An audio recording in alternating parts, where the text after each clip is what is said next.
All right, now we have Sally Bagshaw who's running for re-election for City Council Position 4. So we want to start with a 2-minute introduction. Yeah, thank you. Thank you all for inviting me here this evening.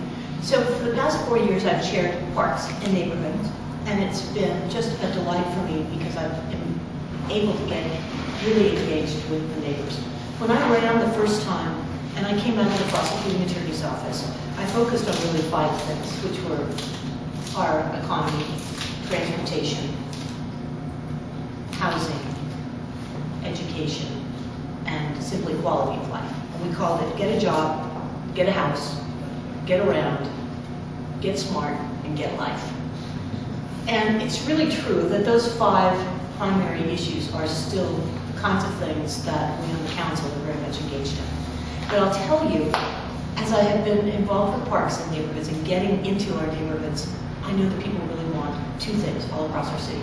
They want to feel safe, and for those who have kids, they want to see their kids get well educated. So I've really been interested in working with the neighbors, making sure that not only they feel safe, but they are safe, and that's been something that's I've brought my experience from the prosecuting attorney's office with the police, but then also working with the public schools. I raised 2 sons through the public school system, and I just know how important this is, and access to education for all is really important to me. So I hope to continue to work on this for the next 4 years.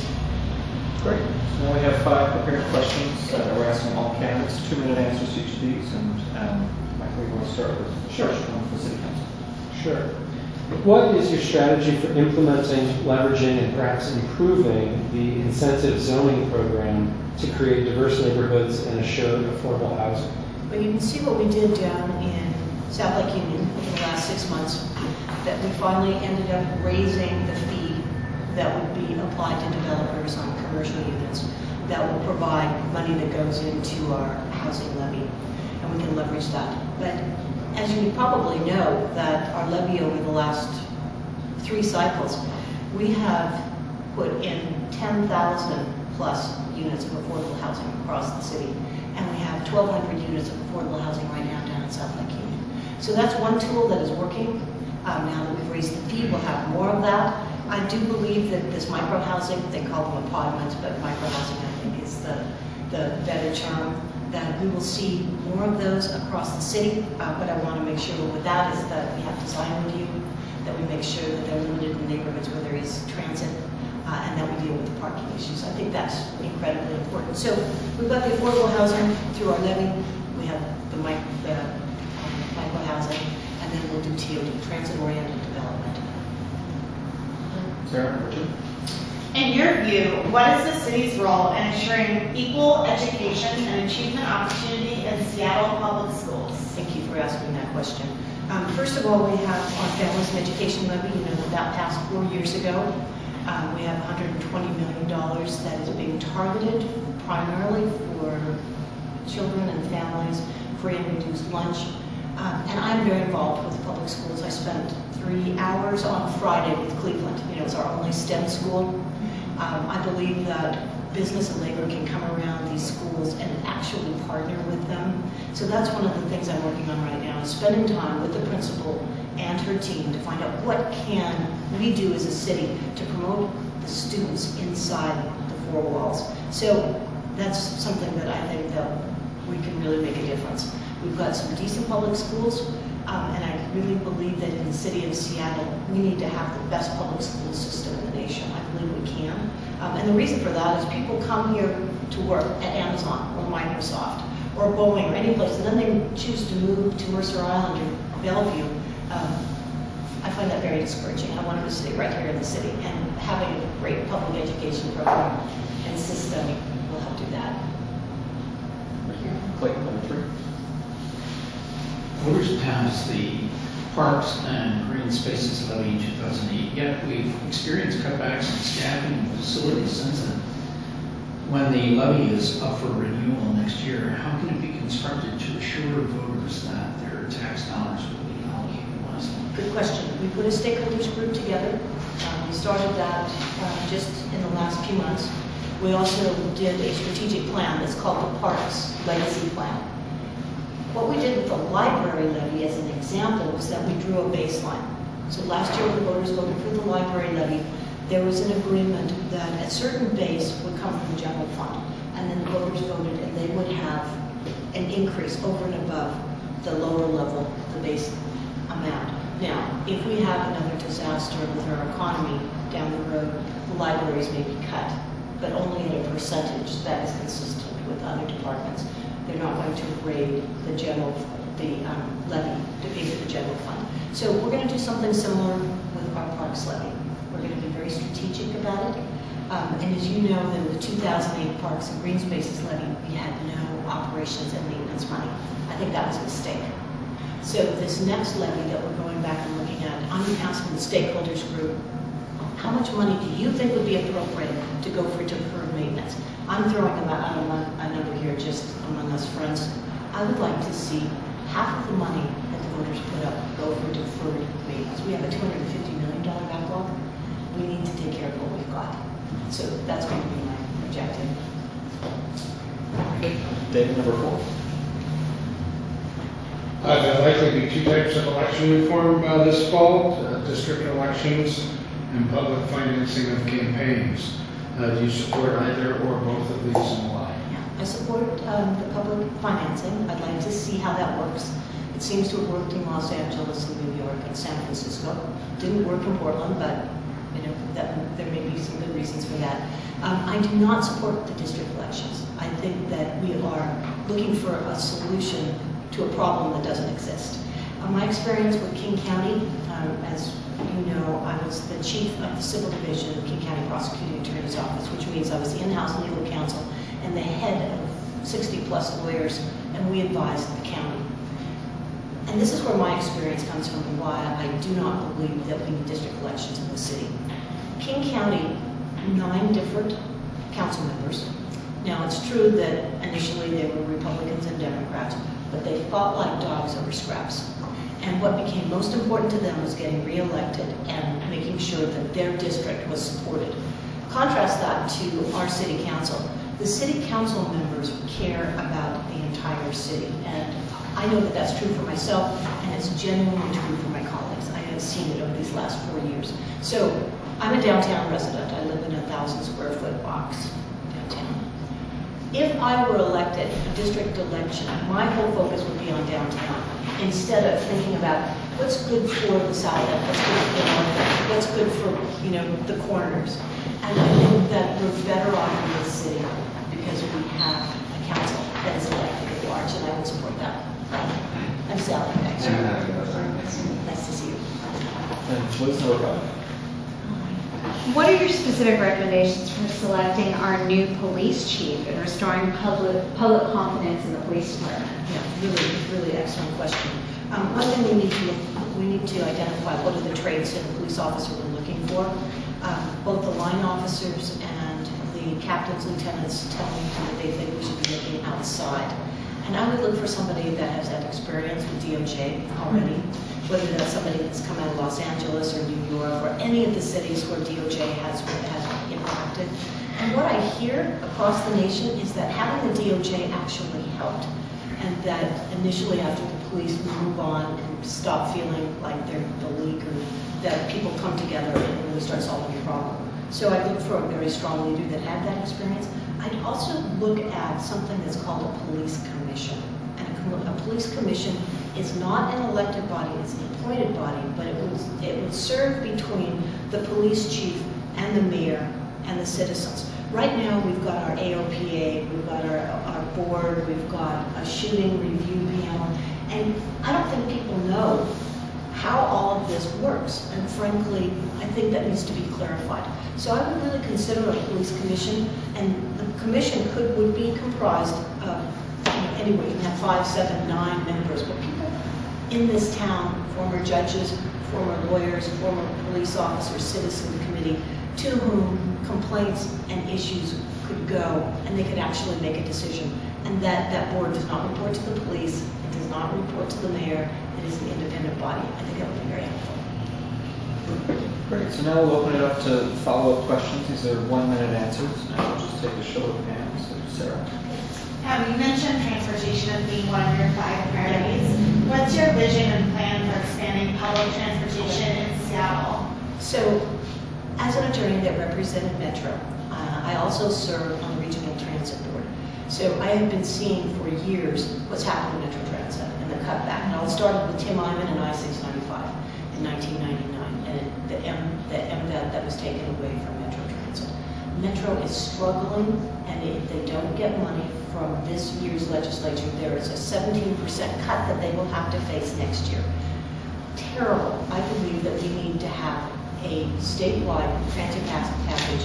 We are going to have, I believe, permission from the legislature to have our own local option.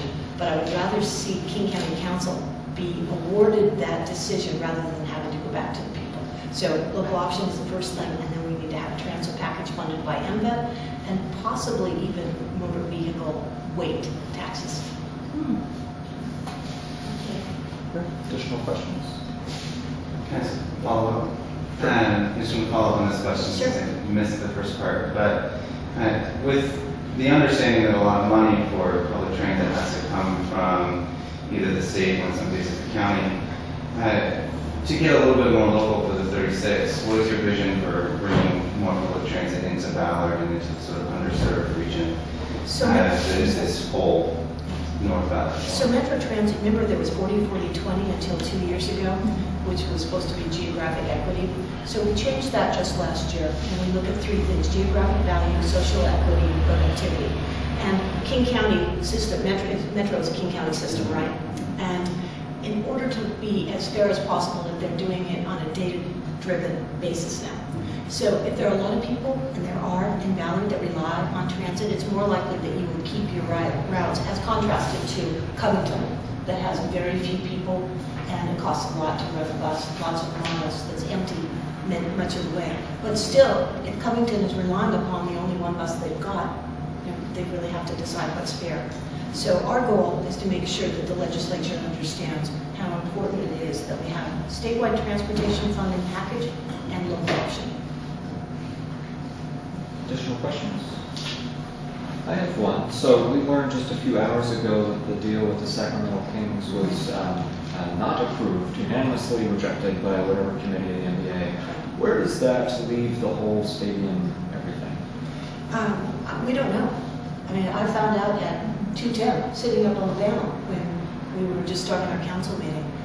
I think there's something, I don't want to say suspicious, but there's something else going on, because to have all of those owners say unanimously that they were not going to make the recommendation going forward, it makes me think either there's another team, there is an expansion option.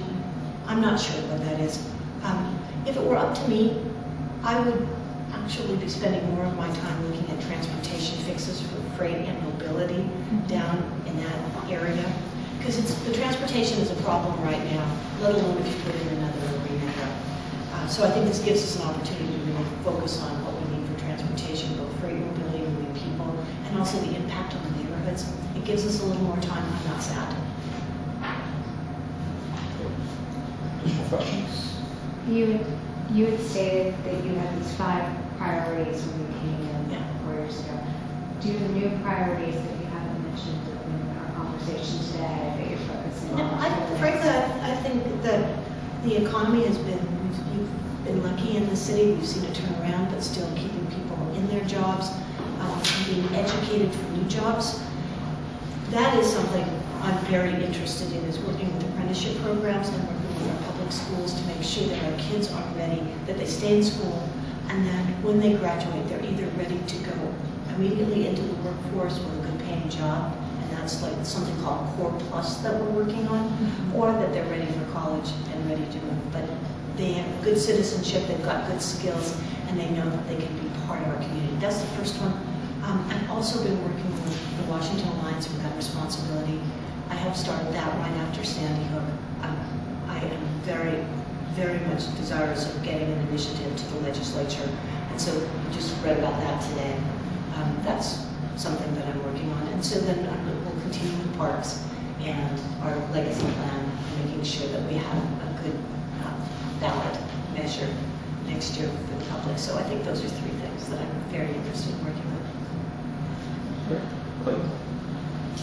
A couple of months ago, I was attempting to come to a meeting under Igor, and I was coming down from Capitol Hill, and I hit a pothole that was so deep that it dislodged a hose from the engine of my car. That's a deep hole. Does the council really appreciate the statements? Yeah. I live with the backside of my condo on Western. I don't know if you've ever driven down Western, but it's the same thing. You know, it's horrible. We need a substantial change in SDOT to focus on actual road repair, and that's a transportation package that the city can't afford. That's why we need to have a statewide transportation package, and as we need more transit money for Metro, we also need to fix our roads. The Bridging the Gap levy did some of that on arterials, but frankly, SDOT people throw up their hands and they tell me we don't have anywhere near the amount of money that would take to fix the local roads and that's what we need. Yes, it pains me, and when we lost Prop 1 2 years ago, it was in part because we didn't get back to the basics and fix what needed to be fixed first. Clayton missed the executive board meeting because of that. He never misses a meeting. So I knew it was serious. We have time for maybe 2 more questions. I have one. So I know we're nowhere close to being in the clear in terms of the economy, but in theory, over the next 4 years, we can see an uptick in revenue. As that comes in, and we're expecting a windfall, where do you think the priorities for sort of, filling in what had been previously cut, what would your priorities be? I frankly would focus on transportation. We talk about affordable housing, and that really impacts thousands of people. Transportation impacts hundreds of thousands of people every single day, and I would put the money there. But going into the general fund, even if we saw a few $1 million extra, that's not the total that we need for transportation. We really need federal, state, and local to be working together. I think we've done pretty well with the police. I think the police need to tighten their belts, frankly. I don't see us putting a lot more money into police or fire. Human services, we've got $32 million that we pay for human services, and that's a lot of money. You compare that to other cities, I think we can and are working with other nonprofits so that we are doing the best we can, working collaboratively to spend that money wisely. But if you gave me $10 million, I would be looking at transportation. I think it was Vancouver that recently got an award for being one of the green cities, and I noticed that you haven't talked a lot about sustainability and the efforts that a lot of cities are doing to curb climate change. Right. So what efforts are you personally behind? What steps do you think we should be taking? Well, the sustainability climate change goes across all of the things that we've talked about. Transportation is really number one. Buildings and making them more efficient is number two. I think the third that we're seeing is our protection of our forests and our urban lands. As Parks Chair, I've been working very closely with Forterra to make sure that the trees in our parks continue to be healthy. And it's been a real issue, with the ivy and the blackberries. And we've got 6,000 acres of parks, and we've relied a lot upon volunteers to help clean that up. I don't know if you saw, but just last week, our sustainability study came out, and it's a marvelous document with things that the city can do around transportation, around better buildings, but then also things that individuals can do. And little things start adding up. So I think our city is in the forefront. Vancouver got an award, but we're right there. Great, thanks. Yeah, you bet. One more question?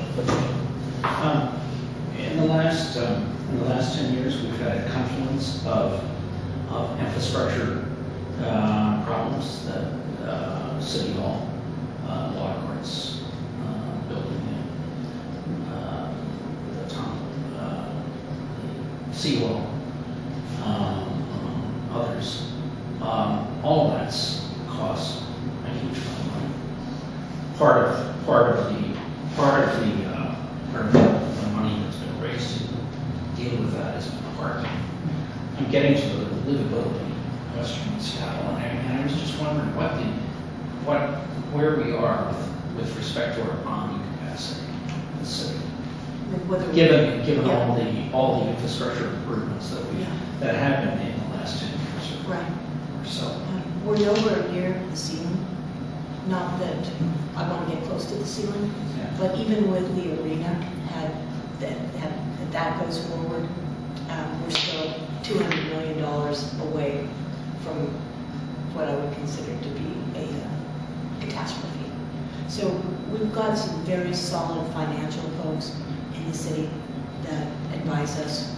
And, you know, I don't think we ought to bond everything, but, you know, in long-term projects, that's exactly why you bond. So the seawall is one, some of these buildings that'll be around for 50 years or another. But I think that you can have confidence that the city's fisc is being well looked after. Great, so we're about out of time. If you want to take 30 seconds for a brief closing statement. Well, I'd very much like the endorsement of the 36. I appreciate the opportunity to be here. And I'll tell you, besides all the things we've talked about with the city, I've got one major goal for the next 4 years, and that's to see Hillary Clinton elected as president. Great, thank you very much.